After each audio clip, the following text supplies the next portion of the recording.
Infiniment de nous recevoir. Nous avons enfin la liste électorale définitive. Qu'est-ce que vous en pensez? Nous nous en réjouissons tout simplement. Cette liste électorale définitive dont la publication vient d'être autorisée par le chef de l'État après donc la signature du décret nous rassure. Vous savez, la Côte d'Ivoire a vécu des moments extrêmement difficiles. Et voici 8 ans que nous essayons de sortir de cette crise. Les élections qui auraient dû avoir lieu depuis 2005 n'ont pas pu avoir lieu compte tenu des nombreux obstacles mis ça et là par le Front populaire ivoirien et la minorité présidentielle. Depuis 2 ans déjà, nous avons fini avec les opérations d'enrôlement et d'identification. Il a fallu exactement 2 ans pour sortir enfin une liste électorale définitive. C'est pour nous ici l'occasion, je puis le dire en toute honnêteté, en toute franchise aux Ivoiriens, c'est pour nous ici d'être fiers, l'occasion d'être fiers de notre leader, le président Ouattara, d'être fiers du RHDP avec le président Henri Konan Bédié, qui par leur sagesse et leur sens de la responsabilité ont permis d'aller sûrement vers la publication de cette liste définitive.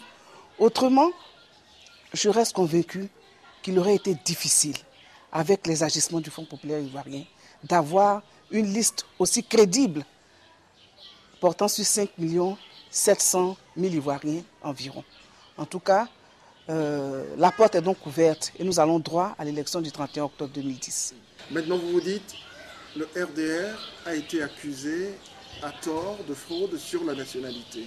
Oh, je dirais tout simplement que nous avons mal et nous avons eu mal de ce genre de bassesse, de ce genre de pratiques qui n'honorent pas l'Ivoirien. Le RDR accusé à tort, c'est dommage pour le FPI. Parce que vous savez, chez nous on dit, on ne peut pas cacher le soleil avec la main. Le RDR n'a pas eu tort. Le RDR a joué son rôle d'opposant. Et le rôle du RDR est de se positionner en tant qu'objecteur de conscience. C'est ce que nous avons fait, pour faire en sorte qu'aucun Ivoirien ne soit laissé au passage. Pour cette sortie de crise, la voix de tous les Ivoiriens est importante. Il était donc important de faire en sorte que seuls les Ivoiriens soient sur la liste électorale. Et c'est ce que nous avons vu. C'est à cela que nous nous sommes, c'est pour cela que nous nous sommes battus. Et donc je me réjouis en tout cas de cette liste. Nous avons fait ce que nous pouvions faire. Maintenant, passons à la distribution des cartes d'électeurs et des cartes d'identité. Le FPI, malheureusement, a fait perdre et du temps, et de l'argent, et de l'énergie à tout un pays, à tout un peuple qui souffre depuis 10 ans. Ceci n'est pas acceptable. C'est pour cela que nous avons vraiment honte de cette race de dirigeants qui se comportent, je devrais le dire, comme des amateurs. Il ne s'agit pas, n'est-ce pas, de se comporter en amateur politique. Il s'agit d'avoir un sens élevé de la responsabilité, un sens élevé du devoir national, du devoir, un sens élevé des responsabilités d'État. Malheureusement, le FPI, parti au pouvoir, est celui-là même qui divise les Ivoiriens, est celui-là même qui taxe des fils et des filles de la Côte d'Ivoire de non-Ivoiriens et qui les condamne à être des apatrides. Ceci n'est pas acceptable, ce n'est pas honorable pour la Côte d'Ivoire.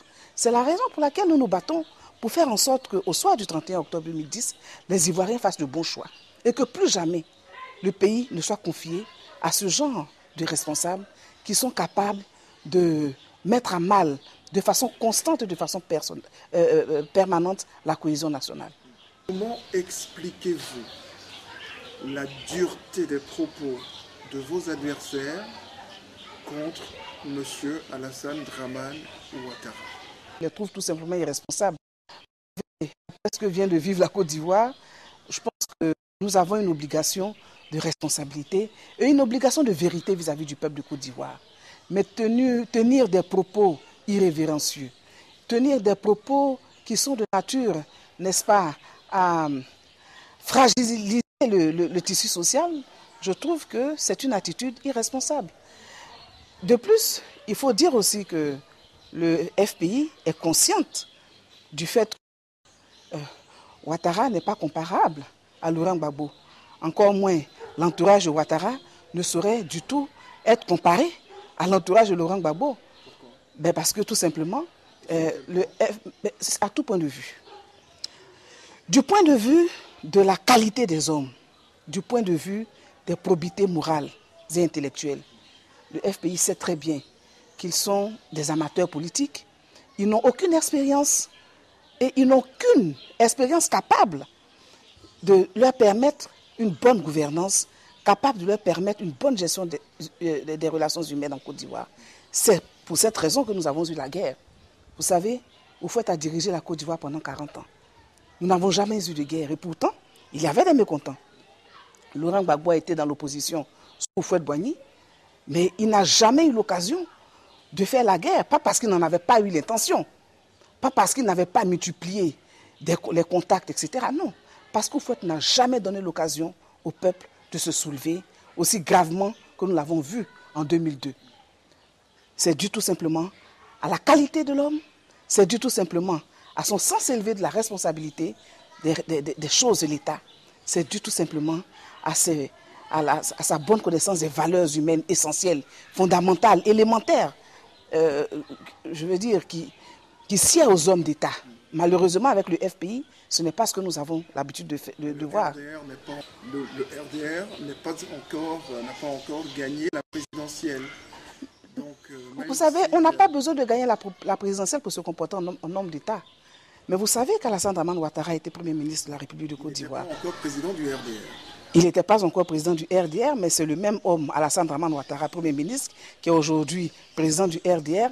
Et la qualité de l'homme n'a pas varié d'un État de Premier ministre à celui de président d'un parti politique. Je profite pour vous demander ceci, alors, Madame Anne-Désirée Oloto.